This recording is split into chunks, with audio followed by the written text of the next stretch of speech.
Hi there, my little reading buddies. How are you today? This is your own Gomuti auntie. I hope you are all well and keeping good. Today, auntie is going to be reading a story about one of our favorite Hindu god. Any guesses on who this god is? Is it Ganesha? Hanuman? Vishnu? Shiva? No, it's about Krishna. And we have already read 2 books on this series. Any guesses on what story auntie is going to be reading today? Let's see. Amma, tell me how Krishna defeated Kansa. Yeah, auntie has read 2 stories in the series, right? This is the 3rd one of the trilogy of Amma Tell Me about Krishna. If you have not read the other 2 stories, books of the series, auntie will leave a link here. Click on those, watch those videos and then come to this one. So you will have a continuity of the story because it's about the life of Krishna and Krishna Leela that we are going to be reading in this book. Alright, do we have a deal there?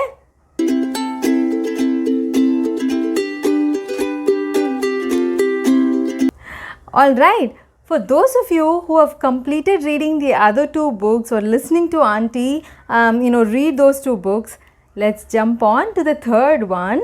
Amma, tell me how Krishna defeated Kansa. And we all know this is written by Bhakti Mathur and illustrated by Moushree, Somani. And this is a Anjana publishing. They settled down on the swing. A few early stars lit the evening sky.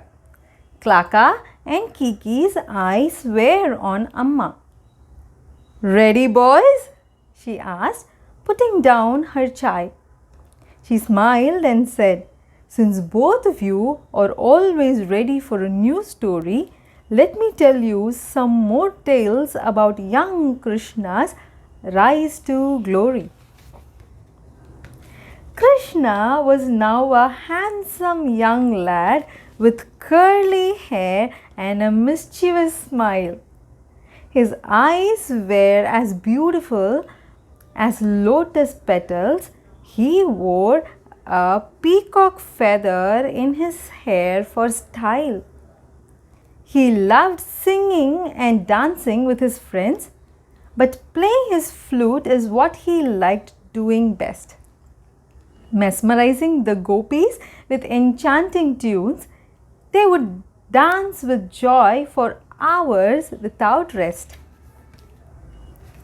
All of Vrindavan loved him dearly, for he was their savior, brave and strong, ready to take on ferocious demons and anyone who was evil and did wrong. And so it was that one day when Krishna was playing with his friends by a lake, their ball fell in the water, and when Krishna jumped in, he found himself facing a ferocious, hissing snake. Whoa! This was none other than the infamous Kaliya, the many-headed snake as evil as can be, killing those around him with his powerful venom, spreading havoc and making everyone flee. Seeing Krishna, he said, this young lad will be a delicious meal for me. I'm glad you fell in the lake, my boy. Believe me, I'm terribly hungry. Immediately, Kaliya hypnotized him with his wicked and piercing gaze. He hypnotized Krishna like that. It put Krishna under a powerful spell, leaving the boy in a bit of a daze. Then Kaliya made his next move, twisting around Krishna inch by inch, trying to squeeze the life out of him, while Krishna, so calm, did not even flinch. The waters of the lake were so still that Krishna's friends thought him dead. They cried in desperation as they feared what lay ahead. But under the calm waters of the lake, things were not as serene as they seemed. For Krishna had escaped from Kaliya's clutches and suddenly someone screamed, "Ah!" There was a loud splash and his friends turned to see a sight that left them spellbound in a kind of reverie. Kaliya and Krishna had both emerged and Kaliya looked subdued, for dancing merrily on his head was Krishna playing the flute. The ferocious Kaliya had been tamed. To the ocean, Krishna banished the snake. It was safe again for all the gods' creatures to drink water and gaze by the lake. That is called the Kalinga Nardana. Nardana means dancing. Kaliya is the snake on top of which Krishna performed the dance, and so it's called the Kalinga Nardana. There were other tales of bravery that made Vrindavan love little Krishna. And the most famous one of all was how he fought the mighty god Indra. Every year, the people of Vrindavan worshipped Indra, lord of the clouds. They hoped he would send them rain, so in front of him they bowed. One year, Krishna said, "Why pray to Indra? Doesn't Govardhan hill deserve our prayers instead? For it feeds our cows with its fresh grass, and it gives us meadows, trees and flower beds." Makes sense. So Krishna led all the villagers to the foot of the Govardhan hill, where they prayed and offered flowers and fruits, much to the mountain's thrill. Now, Indra was arrogant and wanted everyone to keep worshipping him.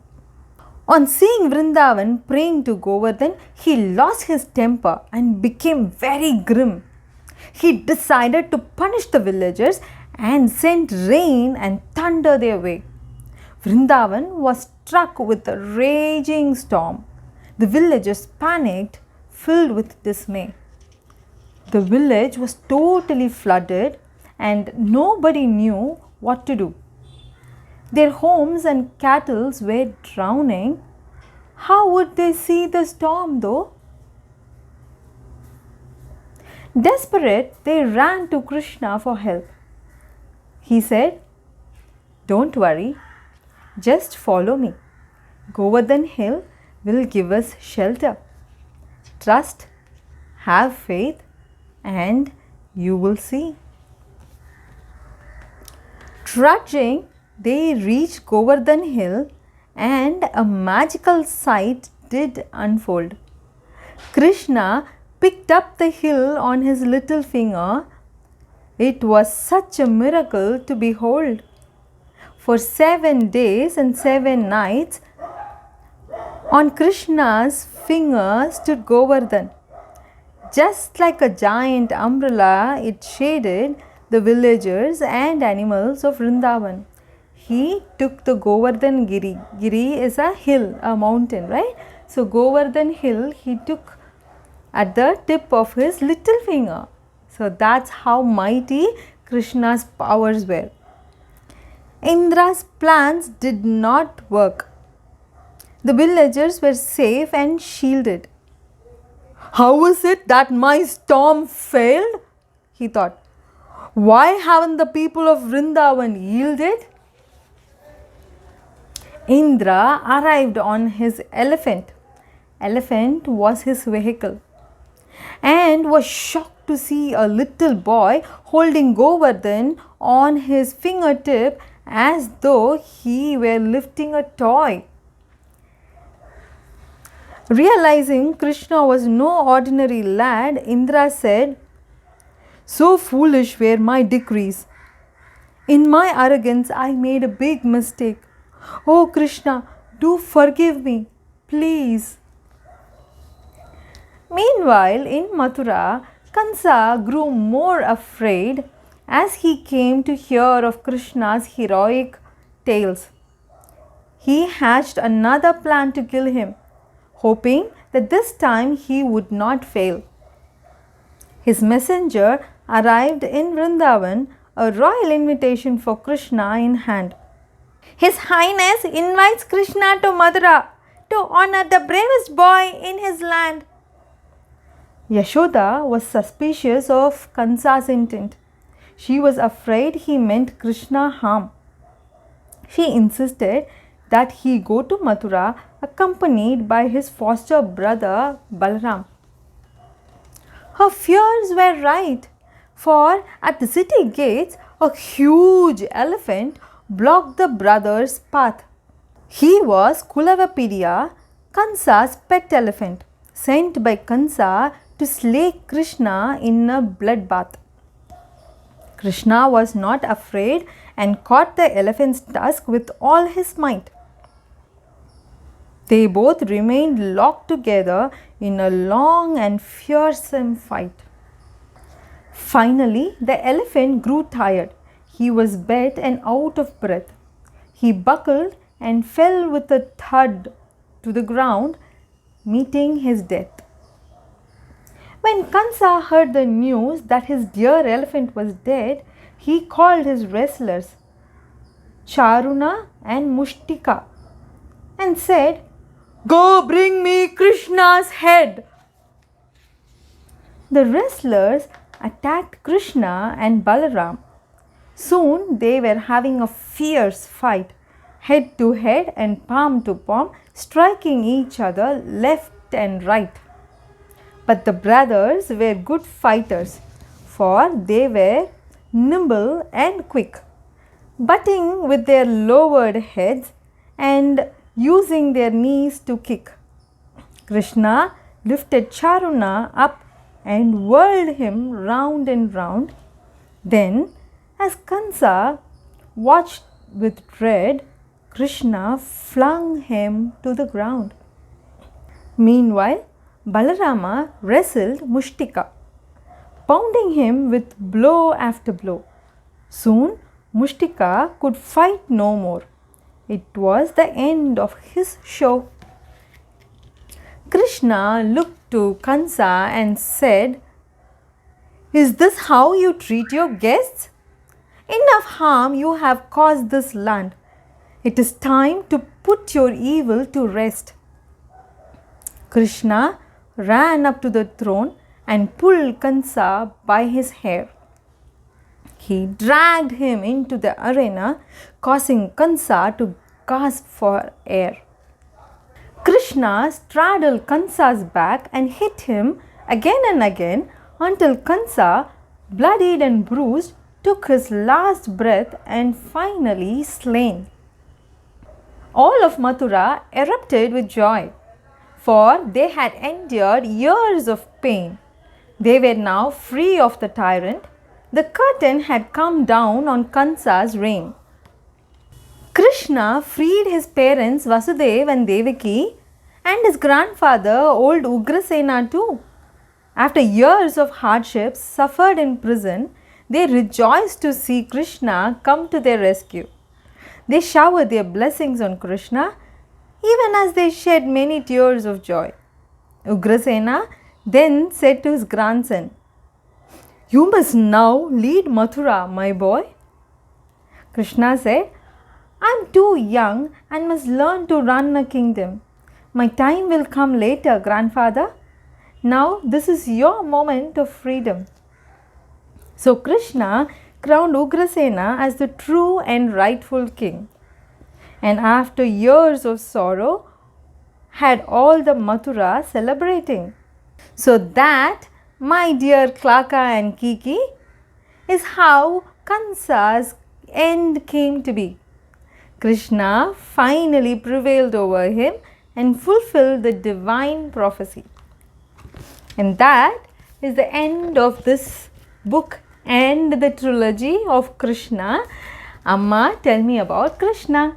So in this trilogy of 3 books about Krishna Leela, we saw how Krishna was born and in the first book, and then we saw how Krishna fought all these demons sent by Kansa, and finally how Krishna defeated Kansa, right? In all of Krishna Leela and in all of Krishna's avatar, there is one thing that Krishna keeps reiterating, which is good always prevails. Good always wins over evil. Be it on all of these stories about all the demons coming to attack Krishna, or about Kansa, or be it the war of Kurukshetra where the Pandavas, the good side, won over the evil Kauravas. Yes, and so now we know which way to be, right? Good or evil.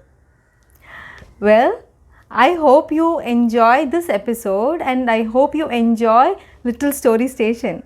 Well, if you are not a subscriber of Little Story Station yet, please subscribe to the channel and share and like, and auntie love to see all the comments and likes, and it gives me so much boost and energy to do more and more of these videos. I hope you will share the video with your friends and like. Auntie will meet you with another interesting story. Until then, keep reading a lot of books. Books are your friends and books help you travel to whole another world, right? Take care and see you soon. Bye.